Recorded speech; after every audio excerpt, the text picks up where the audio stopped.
இந்த ஆண்டின் மிகவும் சக்தி வாய்ந்த சூறாவளியாக கருதப்படும் மெலிசா ஜமைக்காவில் கடும் சேதங்களை ஏற்படுத்தியுள்ளது. ஜமைக்காவில் கரை கடந்திருக்கும் மெலிசா சூறாவளி வலு குறையாமல் கியூபை நோக்கி நகர்ந்து வருகிறது. ஜமைக்காவை தாக்கிய அதிதீவிர புயலான மெலிசா கடலோர நகரங்களை புரட்டி போட்டுள்ளது. இந்த ஆண்டின் மிகவும் சக்தி வாய்ந்த சூறாவளியாக கருதப்படும் மெலிசா கரீபியன் நாடுகளை மிரட்டி வந்த நிலையில் ஜமைக்காவை தாக்கியது. புயல் கரையை கடந்த போது மணிக்கு 300 கிலோமீட்டர் வேகத்தில் காற்று வீசியதால் வீடுகளின் மேற்கூரைகள் பீத்து எரியப்பட்டன.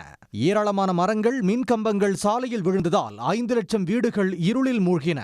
கிங்ஸ்டன், மாண்டிகோ, செயின்ட் எலிசபெத், மான்வில்லே உள்ளிட்ட நகரங்கள் கடும் சேதங்களை சந்தித்துள்ளன. வீடுகள், சாலைகளில் நிறுத்தப்பட்டிருந்த ஏராளமான வாகனங்களை புயல் இழுத்துச் சென்றது. புயல் எதிரொலியாக பெய்த கனமழையால் வெள்ளம் பெருக்கெடுத்து ஓடியது. கொந்தளித்த கடல் அலைகள் மணற்பரப்பை தாண்டி குடியிருப்பு பகுதிகளுக்குள் நுழைந்தன.